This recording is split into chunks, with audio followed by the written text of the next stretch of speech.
They shot a nurse. They shot a mother. And today, the head of ICE refused to apologize. Watch what happens when Eric Swalwell forces him to answer for it. For 5 minutes. A couple nights ago, I met with a woman who works as a cashier at a grocery store, and I told her I was coming to see you, Mr. Lyons, and she said, will you ask him, and she didn't want to give her name. She was terrified to give her name.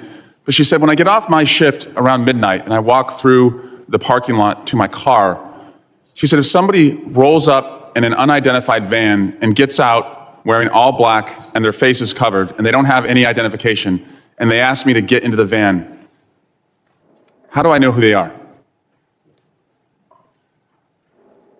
How does she know, Mr. Lyons? How does she know if they're an ICE agent or bad guys? Sir, ICE agents have identifiable placards on their uniforms as well as their badges representative, but you won't see ICE agents rolling through the parking lots and just snatching someone up. ICE does intelligence-driven, targeted enforcement operations. Well, Mr. Homan and others have said that they target individuals based on the color of their skin and the accents that they speak, and that's why people are running through the fields and factories where they work. Director Lyons, last year you said in Phoenix at the Border Security Expo that you wanted to see a deportation process that was like, quote, Amazon Prime, but with human beings. Mr. Lyons, how many times has Amazon Prime shot a mom 3 times in the face? None, sir, but you're also... It's the square root of 0, that's right. Yes, sir. Yeah, but if we're going to go down that route of my comment, I did say that comment. However, that comment was taken out. If you go back and watch the video, I did say that we need to be more efficient when it comes to removing individuals from the United States, because ICE doesn't detain punitively. We detain to remove. I don't want to see people in custody. At the end of my statement was, and again, to your point, it was a industry day for AI and efficiencies, but I did say at the end of it, but we deal with human beings, so we can't be like them. And speaking That's of the key part that you're leaving out. Well, speaking of human beings, how many times has Amazon Prime shot a nurse 10 times in the back? None. How many times has Amazon Prime dragged a woman out of her car by her hair and then dragged her down the street? None. How many ICE agents have been fired for their conduct under your leadership? Sir, I can get you that data. I'll get that back to you. Is it more than one? I'm not going to speak about personnel actions, but I'll get you that data. Can you tell us if at least, God, I hope at least one person has been fired for their conduct since these operations have begun? Are you telling us you can't even say one person's been fired? Sir, I'm not going to talk about personnel actions, but we will get back to you. But 2 people have been killed so far, is that right? A nurse named Preddy and a mom named Good. 2 people have been killed so far. Yes, sir. Mr. Lyons, will you apologize to the family of Renee Good for being called a domestic terrorist by the president and his leadership? No, sir. Why not? Sir, I welcome the opportunity to speak to the family in private, but I'm not going to comment on any active investigation. Is she a domestic terrorist? Sir, I'm not going to comment on the investigation, and the president and Secretary Noem are elected officials. That's their right to their comments, but as career law enforcement, we won't speak to any. Do you agree with their comments? Sir, I'm not going to go ahead and talk about any ongoing investigation. Will you apologize to the family of Alex Preddy for also being called a domestic terrorist? Sir, again, I'm not going to speak to any ongoing investigation. Mr. Lyons, your staying to lead ICE is a decision. Sir, I'm sorry. Your staying on to lead ICE is a decision, and I've read your background. You have a decorated career. You've served in the military.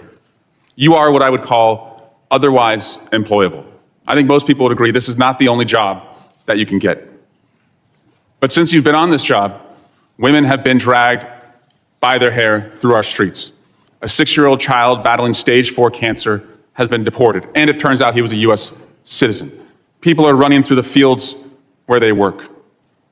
People who've gone to the streets as allies have been shot and publicly executed. It's a decision to stay on at this point.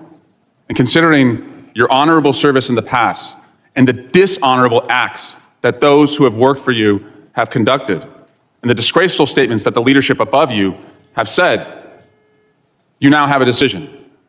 Will you stand with the kids who you're supposed to protect, or will you side with the killers bringing terror to our streets? Mr. Lyons, will you resign from ICE? No, sir, I won't. Why not? Because, sir, that child that you're showing right there, the men and women of ICE took care of him when his father abandoned him and ran from law enforcement. Time has expired. You never should have gone into Gentleman's time has expired. I recognize the gentleman from Mississippi. Just a guest, sir.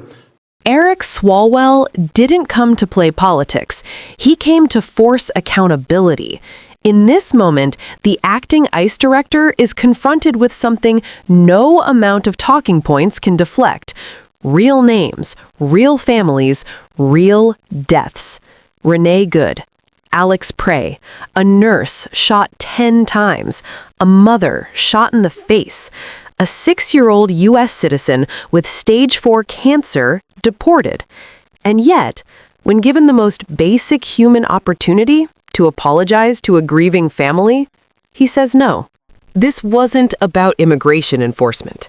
This was about power without responsibility, about federal agents operating in unmarked vehicles, terrorizing communities, and a leadership structure that refuses even symbolic accountability when people die. Swalwell methodically dismantles the efficiency excuse, the ongoing investigation dodge, and the moral cowardice behind hiding while families bury their loved ones. When an agency tasked with public safety can't acknowledge harm, when leadership chooses silence over humanity, that's not law enforcement, that's institutional rot. Democrats are demanding what Republicans refuse to even discuss: transparency, accountability, and a government that treats human lives as more than collateral damage. If this doesn't outrage you, it should scare you. And if it scares you, then it's time to stop letting cruelty hide behind badges and bureaucracy.